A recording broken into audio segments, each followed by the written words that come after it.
విద్వాన్ బులుసు వెంకటేశ్వర్లు గారు మన ప్రాచీన మహర్షులు 34వ భాగం 19/2/26 ధౌమ్య మహర్షి గురించి నిన్న చెప్పుకున్నాం. ఇవాళ బృహస్పతి మహర్షి కర్దమ ప్రజాపతి దేవహూతి వలన 9 కూతుళ్లను పొంది ఆ నవ కన్యకామణుల నవబ్రహ్మలకిచ్చి వివాహం చేసి అందులో శ్రద్ధ అనే ఆమె అంగీరసుడిని పెళ్ళాడి అతడి ధర్మపతి చాలా కాలం శుశ్రూష చేసి ఆ పుణ్య దంపతుల కడుపున పుట్టిన మహనీయుడు ఉపధ్యుడు బృహస్పతి సంవర్తుడు. వీరిలో బృహస్పతి పుట్టకతోడనే లోకాతీతమైన బుద్ధి వైభవాన్ని సంపాదించాడు. ఉతధ్యుడు తీర్థయాత్రా ప్రవరుడు తపప్రియుడయ్యాడు. సంవర్తుడు మహాయోగీశ్వరుడు జ్ఞాన సంపన్నుడు అయ్యాడు. బుద్ధికి బృహస్పతి అంటాం మనం. బృహస్పతి శాస్త్రవేది అయిన విధానం. ఒకప్పుడు కల్పాదిలో సప్తఋషులు మరీచి, అత్రి, అంగిరసుడు, పులహుడు, పులశ్చుడు, కరతు, వశిష్ఠుడు, స్వయంభువ మనువు విష్ణుమూర్తిని ఉద్దేశించి చిరకాలం తపస్సు చేశారు. వారికి విష్ణువు అదృశ్య రూపంగా ఇలా చెప్పారు: వత్సలారా, మీరు నన్ను ధర్మశాస్త్రబద్ధులై ఆశ్రయించారు. భారతి మీ అందు నిలిచి సకల లోకహితంకరంగా మర్యాద ప్రవర్తకమైన ధర్మశాస్త్రం మీకు కరతాళామలకం చేస్తారు. దానిలో అన్ని లోకాల వాళ్ళు దాన్ని శిరసా వహిస్తారు. మీరు మహోత్తమమైన ఈ శాస్త్రసారాన్ని అంగిరసుడికి పుట్టి మహామతి అయి వర్ధిల్లే బృహస్పతిలో ప్రతిష్ఠింపచేయ. బృహస్పతి ఈ శాస్త్ర రహస్యాలు నా భక్తుడై పుట్టే ఉపరిచర మనువుకు బోధిస్తాడు. అతడు దాన్ని చక్కగా అనుష్ఠించి లోకాలలో నింపుతాడు. అలా చెప్పి విష్ణువు అదృశ్యమయ్యాడు. ఆ తర్వాత సప్తమహర్షులు ధర్మ సంహిత బుద్ధులయ్యారు. కాలక్రమంలో బృహస్పతి జన్మించిన తర్వాత సప్తమహర్షులు వచ్చేసి విష్ణుమూర్తి ఆజ్ఞననుసరి సకల ధర్మశాస్త్ర రహస్యాలను బృహస్పతికి ఉపదేశించి వెళ్ళారు. బృహస్పతి ఇందువలన బుద్ధిమంతులనల్లా బుద్ధిమంతులలో బుద్ధిమంతుడే. దేవగురు సర్వశక్తి సంపన్నులు ప్రజ్ఞానిధులైన దేవత తమకు తగిన గురువు లేకపోవటంతో తగినంతగా రాణించలేకపోతున్నారు. అప్పుడు దేవతలందరూ తమ గురువులు పొందాలని లోకమంతా గాలించి భార్గవ వంశం వాడైన శుక్రాచార్య, అంగిరుడని బృహస్పతి ఇద్దరి లోకంలో గల గురువులు ఎవరో అగ్రేసరులని తెలుసుకొని వారు చిరకాలం ఆలోచించి బృహస్పతియే ఇద్దరికీ కన్నా మిన్నాన్ని నిశ్చయించి అప్పుడు వాళ్ళంతా శ్రద్ధ, భయభక్తి, వినయ, విధేయలతో వచ్చి బృహస్పతిని ఆశ్రయించి కోటి మొక్కులు మొక్కి, మహాత్మా, అజ్ఞాన అంధకారంలో విజ్ఞాన ప్రకాశం ప్రతాపంచలు చేసేటువంటి సుజ్ఞాన భాస్కరుడే గురు కృపాలబ్ధమైన విద్యయే శోభి. ధర్మార్థ కామ మోక్షాల దైనందిన వ్యవహార దక్షత గురువే పెళ్లి. సుఖాన్ని లేని నావలాగా గురువు లేని విద్యార్థి కాంక్షాపారాన్ని దాటలి. కనుక విబుధమతి అయిన నువ్వే దేవతలకు తగిన గురువువి.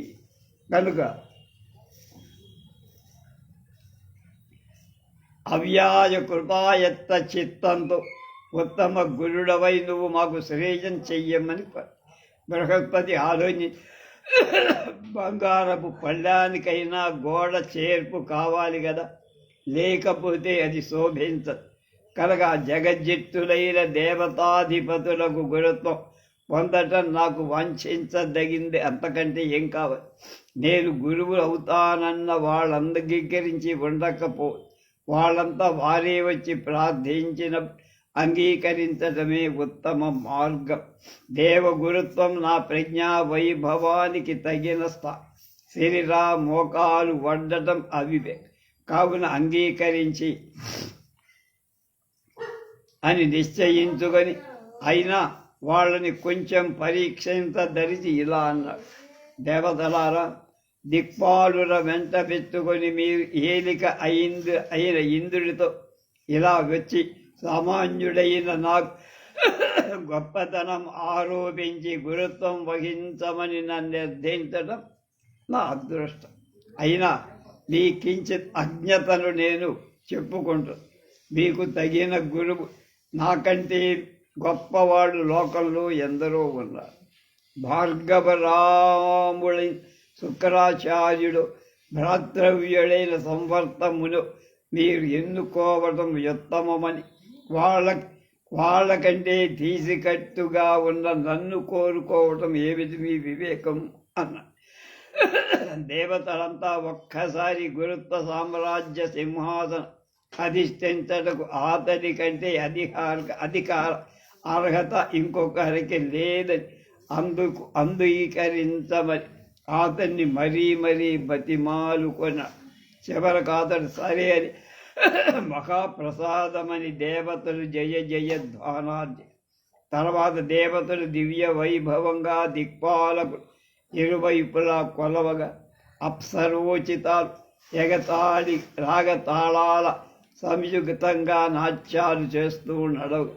ఇంద్రుడి ఐరావతంలో ఇంద్రుడికి ముందు ఆసీనుడు చేసి మిగిలిన బృందారకుడు మందార వృష్టి కురుస్తూ నడవుగా బృహస్పతిని దేవనగరానికి తీసుకుపోయి గురు సింహాసనాసీనుణ్ణి చేసి పట్టాభిషేకం చేసి ఒకరొకరే అతని పాదాలకు మొక్క. బృహస్పతి తనకు దేవతల వల్ల కలిగిన నిరుపమాన గౌరవం వల్ల వారి తలలో నాలుకలాగా మెరుగుతూ కంటికి రెప్పలాగా వాళ్ళని కాపాడుతూ తన బుద్ధి వైభవన తార్కాణగా వాళ్ళకు తగిన సమయంలో తగిన ఆలోచనలు చేస్తూ.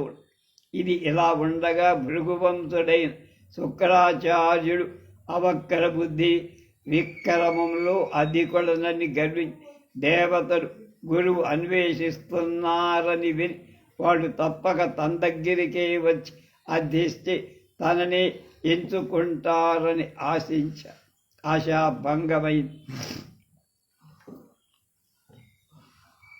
ఇది ఎదిగిన దేవతలపై మండిపడి వాళ్ళ శత్రువులైన రాక్షసుడు తాను గురువై ఎల్ల లోకాలకు బృహస్పతికి పక్కలోని బల్లెల్లాగా ఉండి తన కసి తీర్చుకోవాలని అనుకుని దేవతలు గురువు సంపాదించి అనుగ్రహంలో గొప్పవారు కానున్నారని విని రాక్షసులు గురు సంపాదనలో నిమగ్నులై వాళ్ళకి వెతికి శుక్రాచార్యుని చేసి ప్రార్థించి అతన్ని తన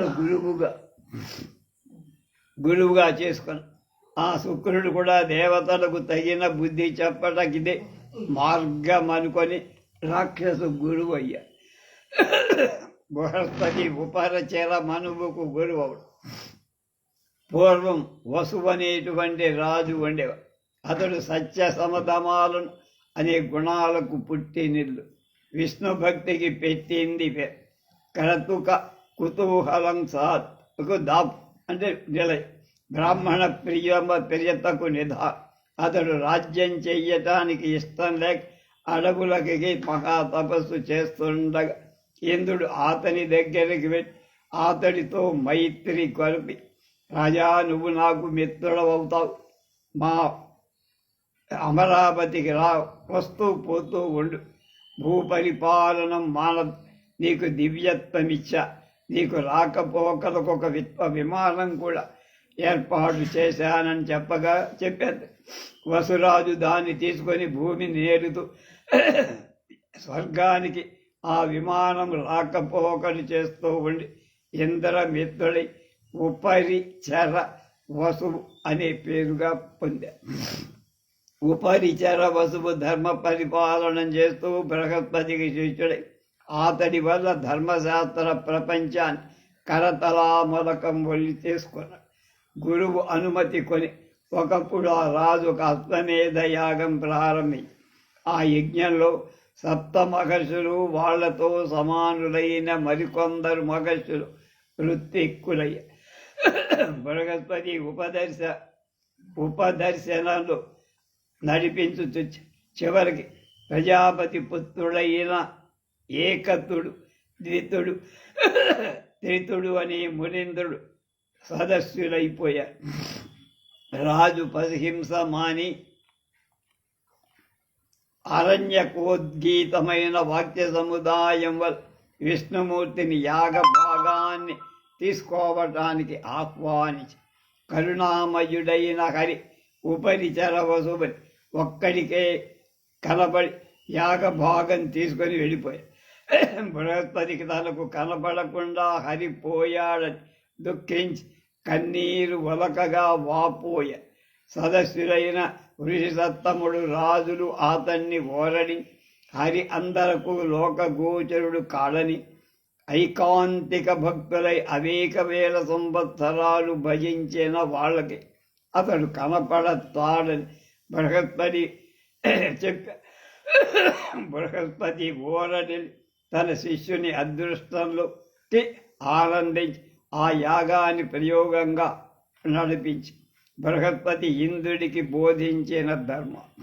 స్వరాధిపుడైన ఇంద్రుడు స్వరగురువైన బృహస్పతిని ఆశ్రయించి సర్వధర్మాలు చెప్పారు. ఆ సందర్భంలో మాట మంచితనమే సమస్త ప్రాణులని సంతోషపెడుతారు. దానివల్ల యశం కలుగుతుంది. అది కలవాడికి సర్వభూతాల సంతోషాన్ని స్వాధీనము. చిరునవ్వు ముఖంలో చిందులాడుతుండగా హితగా మితంగా మాటలాడే నేర్పు ఉన్నవాడికి అందరూ ప్రసన్నులవుతారు. మృదు మధుర హితవచనాలు ఏమి చేసినా ఎవరికి బాధ కలగదు. మాట మంచితనాన్ని హింసించిన హింస పొందేవాడు సంతోషిస్తాడని. మరొకప్పుడు ఇంద్రుడు బృహస్పతి, బ్రాహ్మణోత్తమ, నేనేం చేశాను, ఎలా ప్రవర్తించినా జయలక్ష్మి నిన్ను వదిలి వాడదు, విడిచిపోకుండా ఉంటుందో చెప్పమని ప్రార్థించి బృహస్పతి ఇలా ఇంద్ర, శత్రువునైనా కలహం చేత అడచాటానికి తలపరాదు. కోపం నిరోధం అవివేక లక్ష్యం. కోపము విరోధం. కోప భయ సంతోషాలు మనస్సులోనే ఉంచుకొని పైకి ప్రబల విశ్వాసం ఉన్నట్టుగా ప్రవర్తిస్తూ లోపల ఎప్పుడు నమ్మకంగా ఉండాలి. శత్రు విషయంలో ప్రియాన్నే పలుకుతోండు, కానీ అప్రియాన్ని పలకర. వ్యర్థ వివాదాల నుండి, కొండారు చెప్పే గుణాల నుండి చాలా దూరంగా వైదొలగా. వేటగాడు పక్షి కూతల నేర్చి పక్షిలాగా కూస్తూ వాటి ఏమర్రు పాటుగా ఉండగా కూల్చి పక్షులు పట్టుకొట్టు. అలాగే రాజు శత్రువుల పట్ట. శత్రువులు ఓడిపోయినా రాజు వారి విషయంలో ఏమరుపాటుగా ఉండకూడదు. జయం అనుమానమైన వేళ శత్రువులో తలపడరు. శత్రువులను సావధాన భేదోపాయాల చేతి సాధ్యమైనంత వరకు సమయం ఇవ్వాలి. మెత్తగా మాట్లాడటం, నిర్దయతో దండించడం, అలసత్వం, శత్రువంచన, ఎరగకపోవడం, ఈ 4 రాజ్య నాశనానికి కాదు. ఒక్క విషయం, ఒక్క మంత్రే కానీ ఎక్కువ మంది ఉండరాదు. అంటే ఒక శాఖకి ఒక మంత్రి. శత్రువులు బలవంతులై ఉన్న వాళ్ళకి నమస్కరించినా తప్పేమీ లేదు. నానా విధాల నడబడి కలబడిన వాడు ఐశ్వర్యంలాగా నానావిధ చిత్త చాంచలాలు గల రాజు రాజ్యాన్ని నిలపలేడు. రాజు ఎంత బలవంతుడైన అనేక మందితో ఒక్కసారిగా కలహించరాదు. మరొకప్పుడు ఇంద్రుడు బృహస్పతిని దుష్ట లక్షణాలు దుష్టుని తెలుసుకోమని విధానాన్ని తెలుపమని కోరితే బృహస్పతి ఇలా ఇంద్ర పరోక్షంగా దోషాలు కనపడడం చెప్పడం, మంచి గుణాలకు అసూయపడడం, పరుల సుగుణాలు వినలేక పెడముఖం పెట్టుకోవడం, అకారణంగా మాట్లాడకుండడం, తల పంకించడం, పెదవి విరవడం, అసంబద్ధంగా మాట్లాడటం, వ్యర్థ ప్రతిజ్ఞలు చెయ్యడం, ప్రతిజ్ఞ చేసిన వాళ్ళ విషయాన్ని గురించి మళ్ళా ప్రస్తావించకుండటం మొదలైన ఎన్నో దుష్ట లక్షణాలున్నాయి. హిత భాషణం, ప్రసన్నత, కృతజ్ఞతా గుణం, ఆనందం, తృప్తి, దయ, దానం, ధర్మం, సత్యం మొదలైనవి శిష్ట లక్షణాలు. వీటి విరోధ గుణాలే దుష్ట లక్షణం. బృహస్పతి వసు అనే మనువుకు తెలిపినటువంటి రాజధర్మం. వసుడనే రాజు ఒకప్పుడు బృహస్పతిని ఆశ్రయించి రాజధర్మం అతని వల్ల తెలుసుకోగలడు.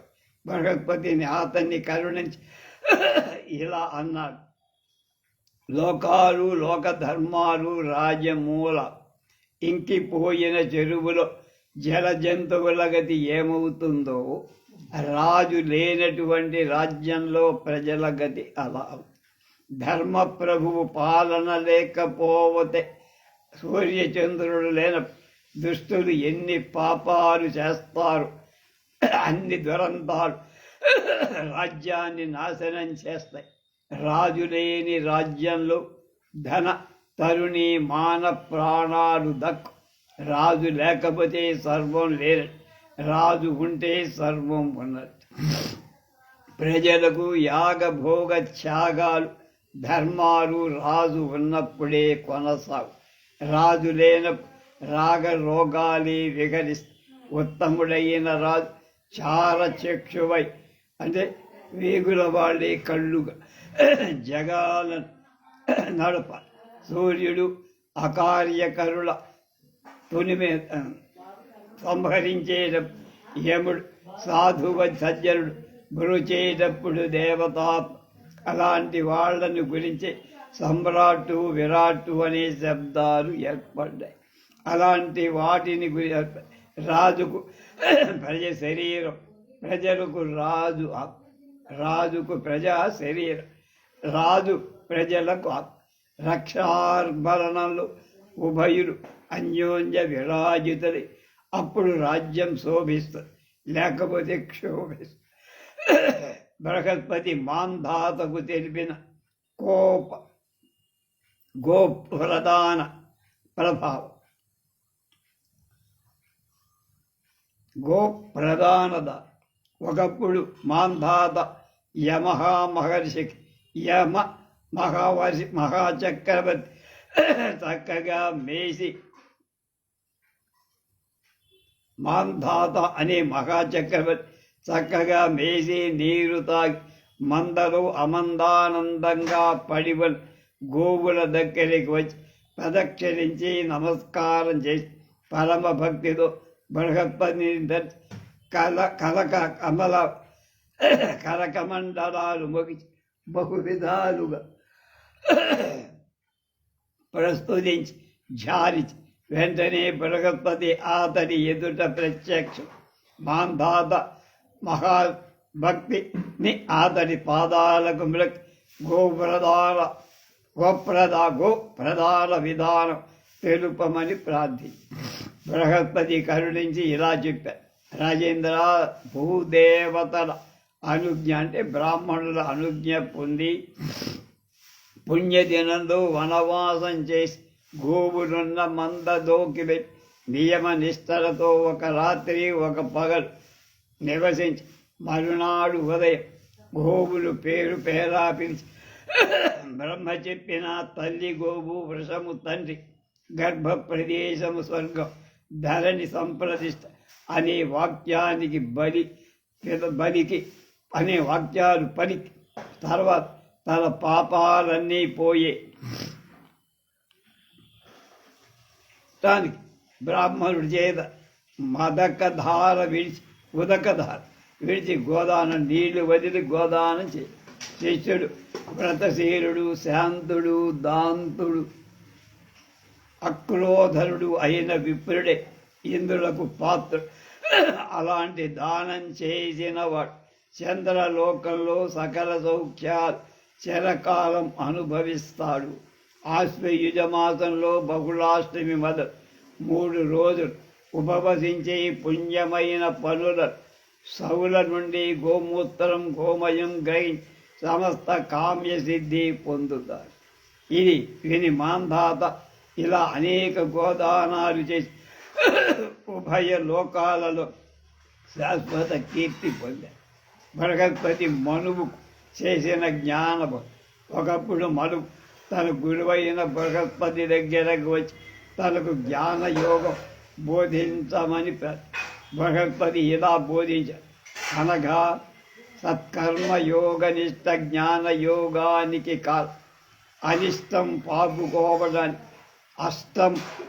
ఇష్టాన్ని సంపాదించుకోవడానికి మానవుడు కర్మం చెయ్యి. నిజానికి ఇప్పుడు ఏదైనా ముఖంలో అంటే కొంతకాలానికి దుఃఖదాయం, సుఖాలు కొంతకాలానికి దుఃఖం. అది తెలుసుకున్న ప్రాజ్ఞుడు ఫల విషయంలో అపేక్ష లేనివాడై సుఖ దుఃఖాలకు అతీతుడై కామాదులకు దూరంగా జ్ఞాన విశేష బుద్ధి వల్ల పరమసిద్ధి పొందుతారు. అలాగే పరమ వస్తువు ఆలంబనం లేదు, శబ్ద స్పర్శ రూప రసగంధ విహితం. అందుచేత అది స్త్రీ పుంసత్వాలు లేవు. అందుచేత అది వాళ్ళ వ్యాపారాలకు అతీతమై దేహగతమై బోధమానంగా వెలుగుతున్న దీపం ఇతర వస్తువులను ప్రకాశింపచేసే మహోత్తమలై నిత్య బోధన జ్యోతి తన ప్రభ వలన ఇంద్రియ మానవాల దోషాలను పోగొడు. రాజులకు మంత్రుడు ఆయా కార్యాలలో ఎలా సూచిస్తారు, అలాగే పురుషులకు ఇంద్రియాలు కర్రల కలిగిస్తారు. కర్ర రాపాడితే అగ్ని పుట్టుతుంది. అలాగే గొడ్డళ్లతో చెత్తను కూల్చి ముక్కలు ముక్కలుగా చెక్క పేలుగా కొట్టితే అగ్ని కనిపిస్తుందా? అలాగే శరీరాన్ని సృష్టింపచేసినంత మాత్రాలు పరతత్వం కర్రలకు మదనం అవసరమైన జ్ఞానానికి ఆగమోక్త మదనం అవసరం. ఆకాశంలో చూపే నిలువంతకాశ మాత్రలు ఆకాశమే లేదండం ఎంత అవివేకము. మనస్సు ఇంద్రియాలు అందనంత మాత్రంలో పరతత్వం లేదనుకోవటం కూడా అలాంటిది. వేటగాడు వల, ఉరి, ఓదం, గాలం మొదలైన సాధనాలు తీసుకొని మృగాలను, పక్షులను, ఏనుగులు, చేపను వేటాడి పట్టుకున్న జ్ఞానులు విజ్ఞానం వలె పురుషుని చూస్తారు.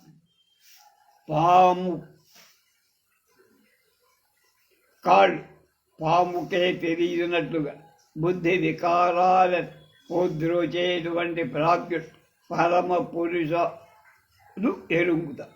అమావాస్య నాడు చంద్రుడు కనపడనంత మాత్రాన అతనికి నాశనం లేనట్టే మనస్సుకు పట్టుబడనంత మాత్రాన పరవస్తువు లేదంతం బుద్ధి అయిన.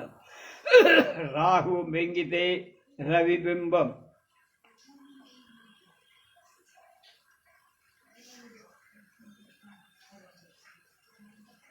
కలబడు. రాహు విడవగానే యథాప్రకారం కలబడు. అలాగే ఆత్మకు విరతి అనేవి అజ్ఞానం వల్లనే ఉన్నట్లు కనిపిస్తుంది. తేజీ పనీత తేరగా శుభ్రంగా ఉన్న నీడ ప్రతిబింబం కనిపిస్తుంది బాగా చూడి. అది మురికి నేతిలో కనిపిస్తుంది. అలాగే మనసు ప్రశాంత స్థితి ఉన్నప్పుడు పురుషుడు తన్ను తాను చూసుకుంటాడు. అశాంత స్థితికిలో అశాంతంగా ఉన్నప్పుడు తనను తాను గ్రహించలేడు. ఇంద్రియాలు యథేచ్ఛగా తిరిగితే అవి అనంత దుఃఖాలను తెస్తాయి. అవి కట్టుపడితే సుఖం పెరుగు. కనుక ఇంద్రియాలని దొంగల బారి నుండి ఆత్మను కాపాడుకో. మెరుగుటద్దంలో ముఖం బాగుగా కనపడినట్లే పాపరహితమైన మనస్సులో పురుషుడు తన్ను తాను చూసుకోగలడు. ధ్యాన యోగ నిశ్చలమై మనసు గుణాలను విడిచి శాంత నిర్గుణ వస్తువులతో ఒకడు. అది పరమపదం. దానికి ఇంకా పరమనేది లేదు. ఉత్తమ జ్ఞానానికి మాయమాటు అవుతుంది. దాన్ని తొలగించే ఉపాయం చెబుతావి. భూమిపై పాదం మోపి జంతువులు ఎటు వెళ్ళాయో చెప్పడం ఎంత కష్టమో, మాయ ఇలాంటిది అని చెప్పడం ఎవరి వల్ల కాదు. మాయ గుణాలు రూపం. దానికి దూరం తొలగింపగా దివ్య జ్యోతి అది కనబట్టమే తన్ను తాను చూసుకో. సత్వం, రజస్సు, తమస్సు అనే 3 గుణాలు పెనవేసువని ఆత్మ పుడుతుంది. దాన్ని తెంచటం వైరాగ్యం కొడబలి చేతనే కాని మరొక విధంగా సాధ్యం కాదు. అలాగే మణులతో, బంగారంతో, వెండితో, మట్టి మొదలైన వాటితో చెయ్యబడి అనేకాలైన పూసలతో దారం ఉన్న భూతకోటులన్నిటిలో పురుషుడు ఉంటాడు. ఒకే భూమి మీద అనేక విధాలైన ఓషధ పుట్టునట్లే ఒకే బుద్ధి వల్ల అనేకాలైన కర్మలు కలు. జలము భూమి కంటే పెద్ద, తేజం అంతకంటే పెద్ద, వాయువు అంతకంటే పెద్ద, దానికంటే ఆకాశం పెద్ద, దానికంటే మనస్సు పెద్ద, దానికంటే బుద్ధి పెద్ద. పృథివ్యాది పంచభూతాల కంటే మనో బుద్ధులు ఇంకొంచెం కాలం పెద్ద. కాలం పెద్ద. కాలానికి అతీతుడై పురుషుడు ఈ లోకాలకు ప్రభువై కానీ అతనికి ఆది మధ్య అంతం లేవు. అతడు అవ్యయుడు. వేదాలు నానా విధవాదాలు అతన్నే కీర్తిస్తాయి. అతడు భవనాశకుడు. అనుభవాతీతమైన శాంతం వల్ల కనపడతాడు. తత్ప్రకాశం అది తలంపుకు పలకడికి దొరకదు. ధర్మాల కర్మాలకు కానీ కనిపించి ఈ ప్రకాశం అమృతం, అచ్యుతం, అమలం, అమేయం, అవ్యయం, అనంతం. యమాదులకు అలబడిన చిత్తం సమాధి రేఖాన్ని పొందగా దీన్ని చూడొచ్చు. బృహస్పతి అగస్త్యుణ్ణి ప్రార్థించడం. ఇంద్రాదులకు కానీ దేవతలకు కానీ కష్ట నష్టాలు కలిగించనప్పుడప్పుడు బృహస్పతి వాళ్ళకై ఎవరినైనా ప్రార్థించి వాళ్ళకి క్షేమం చేస్తుండేవాడు. వింధ్య పర్వతం పెరిగి లోక వ్యవహారు తారుమారాలు చెయ్యగా లోకోపద్రవం కలిగి అప్పుడు ఇంద్రాదులు తీసుకొని బృహస్పతి బ్రహ్మ దగ్గరికి వెళ్ళి రక్షించమని కోరగా అతడు అగస్త్యుని ప్రార్థించమని బృహస్పతి వెనుక దేవతలంతా భూలోకంలో దిగి కాశీపట్టణం చేసి అగస్త్యాశ్రమాన్ని సమీపించి ఆ మహర్షికి మృక్కి నిలబడి అగస్త్యుడు వాళ్ళ క్షేమమడి బృహస్పతిని బహూకరించి వచ్చిన పని లోపాముద్రాపతి బృహస్పతి స్తుతించి, ఋషివర్య నీవు ప్రణవము, లోపాముద్ర వేద విద్య, నువ్వు ధనుస్తమ తపస్సు, లోపాముద్ర ఆమె సత్క్రియ, నువ్వు ఫలం, నువ్వు సూర్యుడు, ఆమె చైతన్యరం, నీ యందు బ్రహ్మతేజం, ఆమెయన్ పతివ్రతా తేజం ప్రజ్వరుడు లోకక్షేమాన్ని కోరు. ఈ 2 తేజాలు కలిసి మాకు క్షేమం ఇవ్వుగాక అని పలి అగస్త్యుడి చేతి వించ గర్వాపహరణాన్ని చెవి లోక శ్రేయస్సు బృహస్పతి శుక్రాచార్యుడు అవటం. ఒకప్పుడు దేవతలకు విజయంపై విజయం, రాక్షసులకు పరాజయంపై పరాజయం కలుగుతుండగా రాక్షసు తమ గురువైన శుక్రాచార్యుడి దగ్గరకి మొరబెట్టారు. శిష్యవత్సరుడైన శుక్రుడు ఉపాయం ఊహించి శంకరుని గురించి తపస్సు చేసి అతని కరుణ పొంది మంత్రశక్తులు సంపాదించి వాటి వల్ల రాక్షసులకు విజయం, దేవతలకు పరాజయం సమకూర్చడానికి నిశ్చయించు. తర్వాత అతడు వెళ్ళి శివుణ్ణి వెప్పించి అతని సూచన అనుసరించి ఉగ్ర తపస్సు చేసి ఇంద్రుడు ఈ సంగతి ఎరిగి తపోభంగానికి తన కూతురైన జయంతిని పంపించి మహాసౌందర్యవతి యౌవనవతి గుణవతి అయిన జయంతి శుక్రాచార్యుడి అతనికి శుశ్రూష చేస్తే కనికరించవలసిందిగా కోరుకోమనగా ఆమె అతనికి చిరకాలం సంగమ సౌఖ్యం కోరి అన్నమాట కాదనలేక శుక్రుడు సంకేత మందిరంలో ఆమె కోరిక తీర్చుతూ వేల కొలది సంవత్సరాలు ఉండిపోయారు. ఈలోగా బృహస్పతి శుక్రాచార్య రూపం ధరించి రాక్షసుల దగ్గరికి వెళ్ళి వారు తమ గురువే అని నమ్మించి సేవించగా వాళ్ళకి వేదబాహ్యమైన అర్హతములైన ఇలా ఉపదేశించి వేదశాస్త్రాలు బట్టి బోటగా వాదాలకు భేదాలకు అని పనికి వస్తాయి కానీ ముక్తినివ్వవురా. యజ్ఞాల పేర చేసే ప్రాణిహింస, సురాపానం చాలా గర్హ్యాలు. యజ్ఞం వల్ల చంపబడిన పశువు మోక్షం వస్తుందా? అలాగైతే యజ్ఞకర్త తన తండ్రినో తల్లినో యజ్ఞ పశువుని చేసి మోక్షం ఇప్పించచ్చు కదా. ఒకడు పెండ్లాన్ని నెత్తికెక్కిస్తున్నాడు, ఇంకొకడు వక్షస్థలంలో ఉంచుకొని, మరొకడు నోటిలో ఉంచుకొని. ఈ ముగ్గురు మోక్ష ప్రదాతల చిత్రంగా లేదా? నీకు నేను గొప్ప మతం ఒకటి బోధిస్తా, దాన్ని మీరు చేశారా? మీకు మోక్షం అది అర్హత మతం. ఇందు శిఖాయజ్ఞోపాలు అందరూ వదిలేయారు. అంటే పిలకక్కల్లా జంజమక్క ఆచారం మాల దిగంబరుడై యథేచ్ఛగా తిరగ జాతి మత భేదాలు. అలా చెప్పి బృహస్పతి రాక్షసులందరినీ అర్హత మతాలు ఇప్పించి వాళ్ళని ధర్మభాగ్యులను వేదభాగ్యులను చేసి ఈ సందర్భం నిజమని శుక్రాచార్యుడు తన శిష్యుల దగ్గరికి వచ్చాడు. నిజమైన కానీ బృహస్పతి మతం తలకెక్కిన రాక్షసులు ఆయన్ని నమ్మకలే ద్రోహి అని తోసేశారు.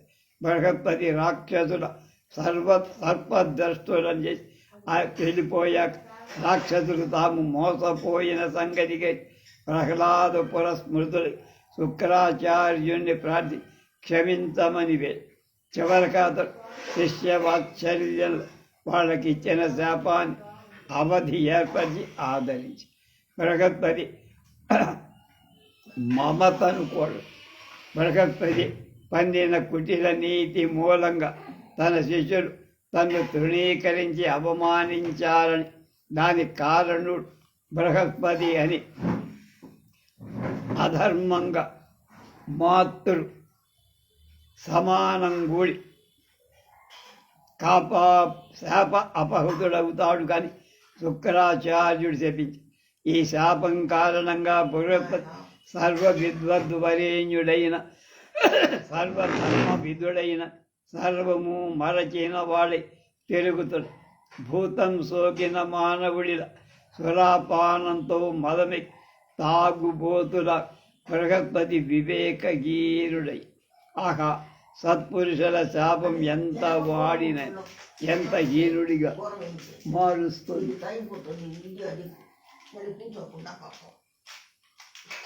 అలా ఉండగా ఒకరోజు బృహస్పతి అన్న అయిన ఉదభ్యుని ఆశ్రయానికి వెళ్ళి అక్కడ ఉదభ్యు తీర్థయాత్రలకి వెళ్ళటం కూడా కారణంగా అతని ధర్మపత్ని అసమాన లావణ్యవతి విశేషించి గర్భవతి అయినటువంటి మమతాదేవి తాపోపహతుడవుతాయి స్వరగురులకు కాము మోహం ఏకాకినై ఉన్న ఆ సాధ్యమరచి అతిథి పూజ చేసి ఆదరించి అంతలో బృహస్పతి మదన నిశ్చేషుడైదాను గర్భిణిదై ఉన్న సంగతి మాతృ సమానమైన సంగతి గుర్తు చేసి అయినా శుక్రుని తిమిర బుద్ధుడవడం చేసి దేవగురుడు అసమంజసంగా అందుచేత ఆమె బలవంతంగా చేసి కృతార్థుడై గర్భశిశువునికి తండ్రి వేసి అమోఘ పైన బృహస్పతి వీర్యం నేలపై పడి తదనంతర శక్తివర్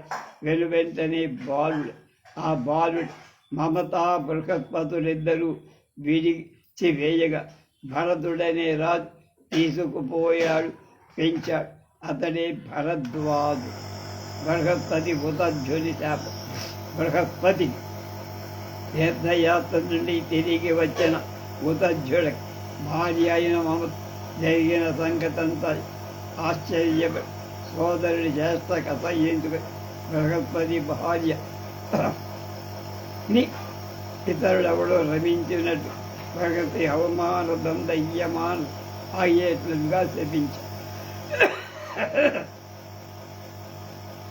బృహస్పతి అయోనిజ అయిన తార అనే సౌందర్యవతి వివాహమై ఆమెతో గార్హస్థ్య జీవితం మనము కొంతకాలాన్ని శశాంకుడి చంద్రుడు బృహస్పతి కృష్ణుడై తారా బృహస్పతులకు అత్యంత ప్రేమ బృహస్పతి ఏకసంధాగ్రై అయితే సమస్త కార్యాలు శాస్త్రాలు నేర్పుతూ ప్రాణప్రదంగా చూస్తూ అలా ఉండగా ఇంద్రుడు చేసే యాగానికి వెళ్ళిన బృహస్పతి తారా శశాంకుల ఇంటి దగ్గర వదిలి పరస్పర కామోపహేతులైన ఇద్దరు యథేచ్ఛ విచారాంతైన ఆదరుగతి మహాపతివ్రత అయ్య తార భర్తకు తగిన శాపం కారణంగా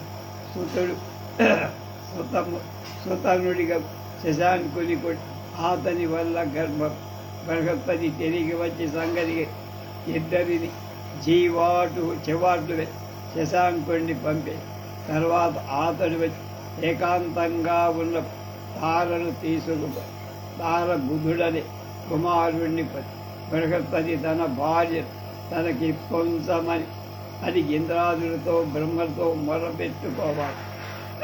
చంద్రుడు తారనివ్వటానికి అంగీకరించని కారణం ఇరుపక్షల వాళ్ళకి ఘోరమైన యుద్ధం జరిగి అప్పుడు బ్రహ్మ వచ్చి శశాంకుడిని ఒప్పించి అయోనిజ కావలి అపవిత్ర కాని తారు తిరిగి బృహస్పతికి ఇప్పించి ఇరుపక్షాలకు సఖ్యతమి బృహస్పతికి తార వలన సుతుడు కలగటం. ఈ ప్రకారం పరహస్తగత అయిన తార బృహస్పతి హస్తములో పడి శాప శిబిరం వైదొలగిన ఆమె మహాపతివ్రతై ఇప్పుడు తప్పుదారులు బృహస్పతినే సేవిస్తూ అసమాన లావణ్య అవతి అయిన బృహస్పతి దైవ గర్భం పొంది కాలక్రమంగా అతడికి కచుడనే కుమారుడు ఉద్భవించారు. బృహస్పతి కచుడు పెరిగి పెద్దవాడవుతున్న సమయం శుక్రాచార్యుడి మత సంజీవిని విద్య రాక్షసులకు విజయం దేవతలకు పరాజయం కలుగుతూ ఉపాయం తెలియక మత సంజీవిని విద్య గ్రహించాలని నిశ్చయించుకున్న దేవత దానికి తగినవాడు లభించకపోవడం బృహస్పతి అనుమతితో అందరు రాక్షసులంతా దేవతలంతా కచుడిని ప్రార్థించి శుక్రాచార్యుడికి శిష్యత్వాన్ని పంపి మత సంజీవిని విద్య పరిగ్రహించి రమ్మని కచుడు దేవహితైషే శుక్రాచార్యుడికి శిష్టుడై మెరి అతని కూతురైన దేవజాని వలపులకు నిరయమై తుదకు భోజన వది సాధించుకుని బృహస్పతి ఇచ్చిన మాట దాటు మరుత్తుడైన రాజు యజ్ఞం చేయాలనుకుని బృహస్పతి దగ్గరకు భక్తి శ్రద్ధలతో నమస్కరి తన యజ్ఞానికి యాజకత్వం వహించమని బృహస్పతి తన అంగీకారం యజ్ఞ సంభారాలు కూర్చుకోమని మరుత్తుడికి అనుజ్ఞ ఇచ్చి మరుత్తుడు స్వరగురువు తన యజ్ఞాన్ని నిర్వర్తించాడు. అంగీకరించి అమిత ఆనందాన్ని పొంది సర్వ సంభారాలు సమకూర్చగా మొదలుపెట్టి ఇంతలో అసూయాగ్రస్తుడైన ఇంద్రుడు ఈ విషయం తెలిసి గురువు దగ్గరికి తానే యజ్ఞం చేస్తున్నానని, నా యజ్ఞంలో యాజకత్వం వహించాలని, కానీ మానవుడైన మరుత్తని యజ్ఞం నడిపింపవద్దని శిష్యవత్సలుడైన బృహత్ అతన్ని అనుసరించి తాను మరుత్తని యజ్ఞానికి పోనని ఇంద్రుడి యజ్ఞాన్ని చేయిస్తారని శపథం. ఇంతలో సర్వ సన్నాహాలు సమకూర్చి మరుత్తుడు దేవగురువుకు వచ్చి యజ్ఞ ప్రారంభం చెయ్యమని వర్తమానం. దానికి తాను రాజాలనని ఇంకొకరిని పిలిచి యజ్ఞం నడిపించుకోమని బృహస్పతి మరుత్తుకు వర్తమానంపై బృహస్పతి ప్రతిజ్ఞాభంగాన్ని మరుతుడు వగచి కింకర్తవజతా మూఢుడై ఏం చెయ్యడా ఉండగా నారద మహర్షి బృహస్పతి తమ్ముడు మహాయోగి సంవత్తుని పిలిచి యజ్ఞం చేయించమని యాచించమని సంవత్తుని గనుకొని అతన్ని వశపరుచుకునే విధానం చెప్పి భరతుడు అమితానందం అలా చేసి సంవత్తుని బహుమానంగా తీసుకొని వచ్చి యజ్ఞం ప్రారంభించి ఈ సంగతి తెలిసి ఇంద్రుడు అసూయపడి ఎలా అయినా యజ్ఞ విఘ్నం చెయ్యాలని బృహస్పతి వచ్చి యజ్ఞం నడిపిస్తాడని సంవత్సరి పంపివేయమని మరుత్తుకు వార్త మరుత్తుడు అంగీకరించ ఇంద్రుడు కోపి వజ్రాయుధం మరుత్తుడు సంవర్తకుని శరణు సంవర్తుడు వజ్రాయుధాన్ని గాలిపటంలాగా గిర్రగిరతి ఒక్క పోటు నుండి పోవా శాసి ఒక చోట అది నిర్వేద్యమై నిలిచి ఇంద్ర బృహస్పతుల బుద్ధి వచ్చి తాము స్వయంగా వచ్చి సంవత్సరి క్షమాభిక్ష సంవత్సరుడు వాళ్ళని ఆదరి మరుత్తని యజ్ఞాన్ని నిర్విఘ్నంగా దివ్యంగా జరిపి మరుత్తుడు వాళ్ళని పూజించారు.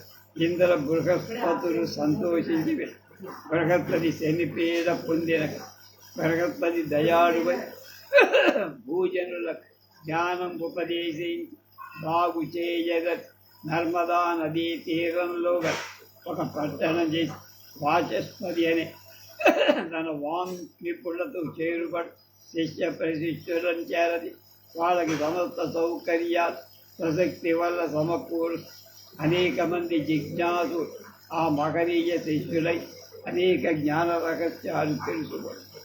ఎలా ఉండగే ఛాయా సూర్య తనజుడని శని తండ్రిని చేరి తనకు విద్యాబుద్ధులు చెప్పమని బుద్ధుడు ఎక్కడ ఉన్నాడని ప్రశ్న చెప్పి వచ్చా నీకు విద్యాబుద్ధులు చెప్పడానికి ఒక్క బృహస్పతినే పనికొస్తా. అతడిప్పుడు నర్మదా నదీ నగరంలో గురుకులాశ్రమంలో ఉన్నాడు కనుక నిర్వర్తిస్తూ సకల జనులకు సర్వ విషయాలు చెబుతున్నాడు. అతన్ని ఆశ్రయించి తగిన విద్య పొందాడు.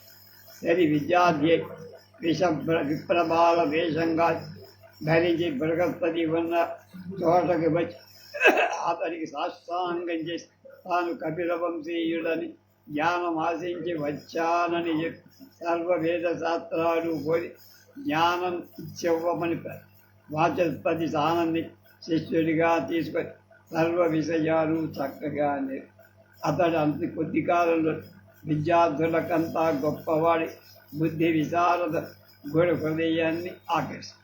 అప్పుడు బుద్ధిమంతుడు వీడవడా అని బృహస్పతి ఒకనాడు దివ్య దృష్టితో వాడు సూర్యతనయుడే శని అని అర్థం చేసుకో. బృహస్పతి ఆని వదని నువ్వు అబద్ధం వాడి నా వలన విద్య నేర్చావు. ఆ దోషం వల్ల నీ క్రూర దృష్టి సర్వజన పీడాకారుడని దుష్కీర్తి కలుగుతుందని అది వినిసరి నా పీడ నీ దగ్గరకు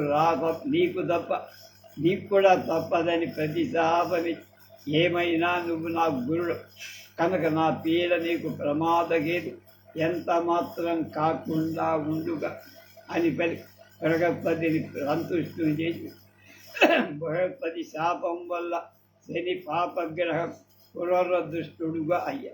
శని ప్రతిశ్రాపం వల్ల ఒకనాడు బృహస్పతికి రాజ శిశుకంప అనే నిరాపనింద రాగా అతడికి ఆ దేశపు రాజు మరణదండన విధించవలసి ఏమి అవలేక విచారి ఇది అంతా శని గ్రహ దోషమని బృహస్పతి మనస్సులో శనిని ధ్యానించిగా అతడు గురుణ్ణి గౌరవించి అతడు నిర్దోషి అని రాజ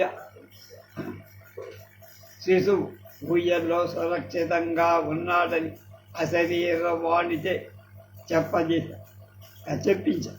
బృహస్పతిని రాజు మంత్రుడు అంతా గౌరవించి క్షమాభిక్షకు ఇది మీ తప్పు కాదు, ఎంతటి వాళ్ళకైనా శనిపీడ తప్పదు, నాకు తప్పలేదు అని బృహస్పతి అందరినీ ఓదారు.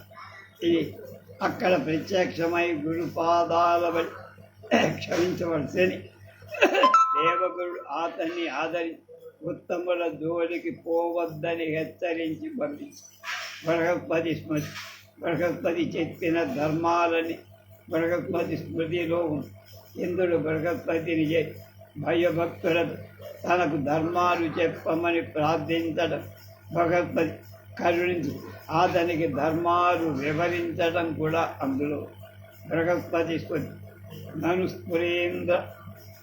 నమస్సురేంద్ర వంజాయ దేవాచార్యాయ తేన నమస్తే అనంత సామర్థ్య వేద సిద్ధాంత పాలక సదానంద నమస్తే నమ పీడాపకాలయ వటూత నమో వాచస్పతి తుభ్యం నమస్తే పీతవాస నమో ద్వితీయ రూపాయ లంబకూర్పాయ తే నమ ప్రహుష్టనేత్రాయ విప్లవ్యాం పతయే నమ.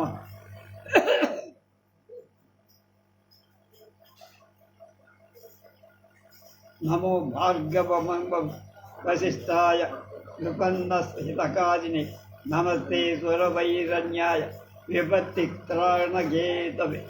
బృహస్పతి కావ్యకృతో దయామాన్ చంచలాగ్నిగే అవనీంద్ర శ్రీమాన్ శుభగ్రహ నమోస్తుతే. రేపు మంకణ మహర్షి